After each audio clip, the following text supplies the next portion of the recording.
Welcome back to Combat Mission Cold War, where we're back at the NTC. In the last mission, we blunted the advance of OPFOR's reconnaissance and destroyed his forward security element. Now we're taking advantage of the situation we've created to run the survivors down before enemy reinforcements can arrive to bail them out.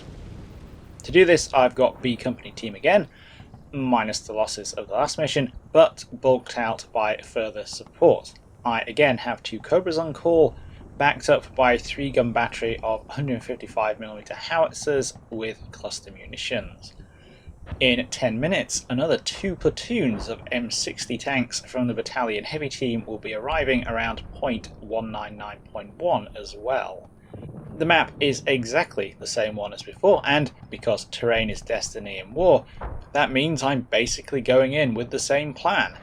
In the 10 minutes before my armoured backup arrives, I want to get observers up on Hill 201 and Hill 165, get an idea of the enemy force and deployment, and come up with a more detailed course of action. Again, the emphasis in the briefing is on the enemy rather than lines on the map, so I'm not too bothered about actually reaching phase lines, chariots, stripes and Superman. In an ideal world, the bulk of the enemy force is going to be the infantry platoons from the FSE that dismounted early on and survived the last mission, and I'll be able to spot and destroy them with artillery and mortars from the high ground. Getting bodies up on the hills is somewhat complicated by losses in the previous mission. One of my infantry platoons is down 2 M113s, but the infantry is also under strength, and by co-opting the company FO and his M113, I want the FO up there anyway, I can get my weaker platoon up on top of the hill. These are going to be joined by the surviving M150, which has the range to reach out from up there and should hopefully be able to get itself hauled down. Again, the idea of OPFOR observers or troops also being on the high ground worries me, so I'm going to smack Hill 165 with a quick heavy mission from the 1.5s just in case. Despite this being a pursuit, I'm also very conscious that I don't want to blindly chase after OPFOR and start running into little ambushes on all those reverse slopes, or end up being caught out of position in the open if enemy reinforcements do arrive. On the other hand, again, there's only a 40-minute time limit, and last time OPFOR were super aggressive, so things might not pan out how I'm expecting. Kicking the game off, things immediately get interesting. With most of my force down below the reverse slope, I've pushed an infantry team up to the crest to keep a lookout, at least until I've gotten my eyes up on Hill 201. The first thing that this infantry team spots is a T-72 halfway up the map. A little later, with a couple of OPs coming online, it looks like there is just a single tank out there, in about the location I was expecting to see the remnants of the FSE. I destroyed all 4 T-72s of the FSE in the last mission, so I'm a little bit surprised to see this here. Fast forwarding to the end of the mission, that T-72 is in fact the headquarters T-72 from the forward security elements tank platoon, which was the one taken out in the M72 ambush in the first mission. Obviously that really shouldn't have been there, and while I'm not adverse to ignoring that, it is the NTC after all. The scoring at the end of the battle was also a bit suspect. Neither side got any points for destroying things they definitely did destroy. Taking a look under the hood of the mission using the scenario editor reveals that that's not really how the scoring is supposed to be working here, so I think the save I started off with got a tiny bit corrupted somewhere along the line, enough to mess with 1 or 2 values and throw the mission slightly out of whack, but not enough to actually make it break. That's not ideal, but these things do happen, and while I think that going into combat mission battles blind is important, because the fog of war and the uncertainty is a critical element of the game, this is the National Training Centre. The whole point is to learn and improve. I also don't think I would change the broad strokes of what I did in my first playthrough based on what the enemy did. I think the larger scale decisions I made were pretty solid, it's just some of the little details that could do with some improvement. So, back we go to the end of the first mission to start again. The main impact the unexpected FSE T-72 had on my first playthrough was that it could just about see my M113s crawling up Hill 201, causing me to divert a little and really burn up some valuable time. This time, with that threat not being there, I can get my forces up onto the high ground very quickly and start exploiting that vantage point. There's not much to see. Apart from some scattered infantry, my observers spot a BTR retreating off in the distance. This is almost certainly the vehicle carrying the FSE's air defence team, so it's a valuable target. It might be a long way away, but with my M150 getting into position on the hill with a huge field of fire, it can exploit the almost 4 kilometre range of the TOW missile and takes the BTR out with no problem whatsoever. With Hill 201 secure and no obvious anti-vehicle threats, I've got the freedom of movement I need to punch a couple more M113s out to Hill 165, getting another FO into position with a little infantry support. Just as they're getting there though, OPFOR's reinforcements arrive, a full company of T-72s. The M113s are safe, tucked in behind the bulk of Hill 165, but the M150 on top of Hill 201 is immediately subject to a barrage of fire.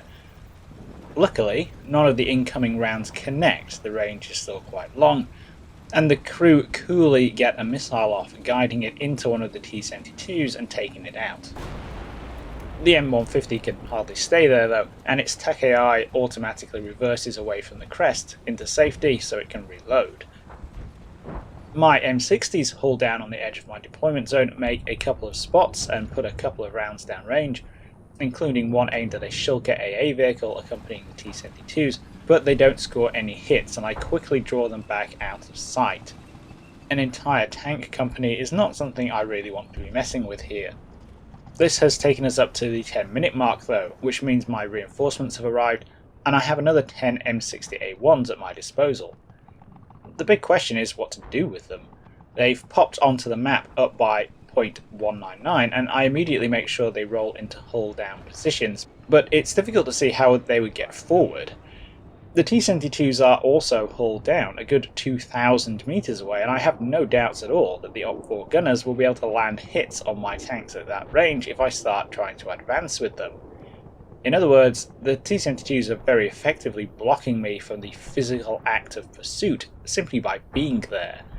However, in the big picture, running down a load of dismounted Soviet motor rifle infantry is not a big deal. They don't particularly constitute a threat.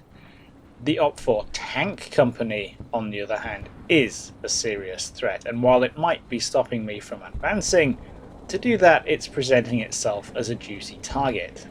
So very quickly I have my artillery support and the 2 Cobras on the radio. I was actually already calling the 155s in on a light max mission to try and hoover up some of the enemy dismounts I could see milling around, and it's easy enough to adjust the fire mission onto the Shilka. With any luck, the cluster rounds will take that out in short order, leaving the Cobras with a clear run at OPFOR's armour. Unfortunately, the artillery fire is a little off, and while plenty of bomblets land near the Shilka, none of them actually hit it. It's a very clear-cut example of cluster munitions not being as good as they sound. Accuracy is still very important. The T-72s, meanwhile, have split into their 3 tank platoons and spread out across the map. Shifting the artillery onto the rightmost platoon yields immediate results, with a couple of bomblet hits scored, but there's no more luck after that. I've actually been having more success with the M60s. The ranges are long, and my old M60A1s are relying entirely on telescopic optics and visual rangefinders, but every so often one of them identifies a T-72 and takes a potshot. They usually lose their target immediately, in the dust their shots kick up, and a hull-down T-72 is not only a small target, but a well-armoured one. The 105mm shells from the M60s frequently fail to score penetrations, but every now and again one of them catches an OPFOR tank at the right angle or on a weak point and punches through. The caveat here is that this is pre-patch 1.01, so the M60A1's armour-piercing discarding sabo ammunition may be overperforming. But it's also not a one-way range. OPFOR is definitely in the fight, managing to land a couple of hits, one of which takes out most of the crew of an M60. But the rate of attrition here is something I can definitely sustain. The Soviet infantry has also been pushing up, but I've got rounds from the 3 81mm mortar carriers chasing them, courtesy again of my observers up on Hill 201, and the OPFOR infantry is not having a fun time. 10 minutes after the T-72s arrive, the Cobras start to come in. Trying to judge where the enemy will be at this point was somewhat tricky back when I ordered the mission, and those T-72s could still move off at any moment, so I ordered one to specifically target a T-72 out on the right, while the other had a general area target a bit closer, in case they advanced. As events pan out, the T-72 unlucky enough to be directly targeted is quickly destroyed by a tow missile, but its comrades remain untouched.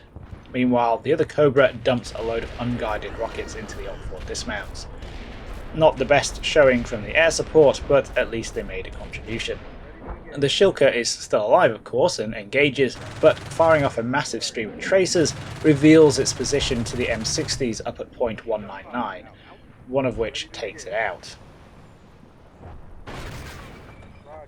At this point, the remaining OPFOR tanks decide to advance. This is probably a simple time-based trigger in the AI plan, and it does not go well. My fears about my tanks being easy targets if they moved forward are revealed to be well justified. The two T-72s in the centre are both hit almost immediately. One is struck in the weapon mount and burns straight away, the other is penetrated in the front turret but manages to carry on. Out on the far right are two more surviving T-72s. One of these was apparently immobilised by a cluster bomblet that landed on its engine deck, but the other starts to move off. None of the T-72s last a lot longer, though they do manage to tank a few hits before going down. As the mobile T-72s move uphill, they enter an L shape between the .199 M60s on my right and the B Company Team M60s under Hill 201. One OPFOR tank is taken out by a flanking shot, while the other is mobbed at relatively close range.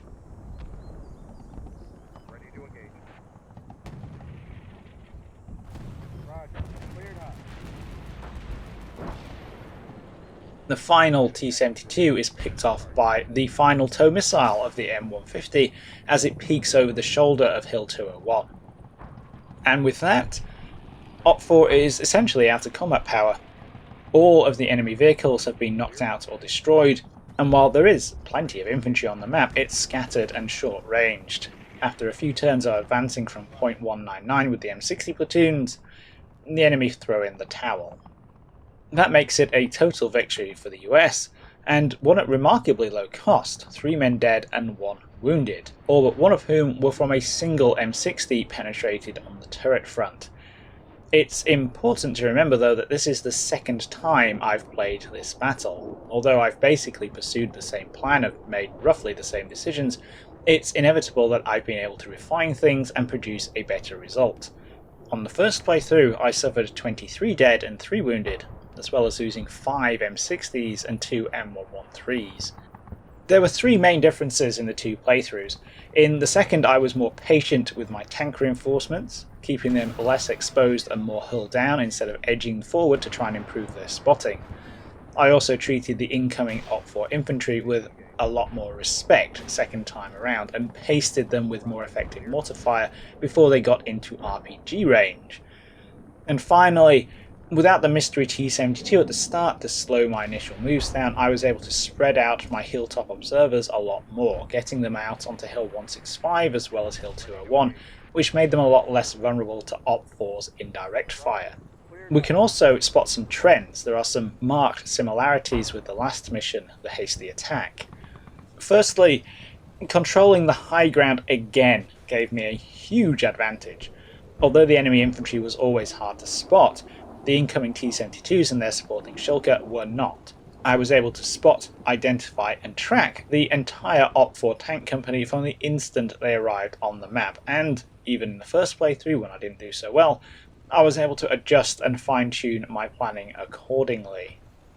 Secondly, just like in the first mission, I essentially fought a defensive battle, even though I was theoretically on the attack. Admittedly, it's not much of a pursuit if you don't get far from where you start, but the aim is always about destroying the enemy. The dismounted OPFOR infantry starting out on the map weren't a serious threat. They weren't going to achieve anything against my force unless they got close, and they certainly lacked the mobility and firepower to make an impact on the bigger picture at the operational level. But the weakness of the crippled FSE represented a gap in OPFOR's deployment that my force could, in theory, plough right on through in order to disrupt the enemy's plans and deployment. So OPFOR needed to plug the gap, and they chose to do that with a tank company, a formation with much higher combat power and a much better chance of stopping me, but correspondingly a much more valuable target for me to engage and destroy. So the actual physical pursuit of the FSE was a side note compared to destroying the incoming reinforcements, even in my first playthrough, meaning that I was intending to engage the enemy from a favourable position and let him come to me, rather than go herring off down the map and risk having my force exposed in the open terrain downslope of where I started. We have a kind of operational offensive but tactical defensive thing going on here. Finally, with regards to the similarities, again we saw the difficulty in bringing artillery and air support to bear effectively on well dispersed mobile targets in open terrain. The cluster artillery in particular was incredibly underwhelming, and despite deploying several thousand bomblets onto the battlefield, accounted for only 2 enemy casualties, the turret crew of a single T-72. The Cobras were more effective, bagging a T-72 and a handful of enemy infantry, but the real legwork in this battle was done by the direct fire of the M60s and the M150 tow vehicle, plus some local indirect fire from the mortar carriers. This doesn't mean that artillery and air support are useless, just that their utility is limited in certain situations. So, that is the hasty attack branch of the NTC campaign complete. We've met and destroyed the OPFOR forward security element, and then we've met and destroyed the tank company OPFOR sent after it. That's the first exercise in the campaign complete. It's somewhat a school of hard knocks, but I'd really recommend it to anyone trying to get a grip on tactics in combat mission Cold War once they've got the basic controls down. Hope you all enjoyed this one, found it interesting, and I'll catch you in the next video.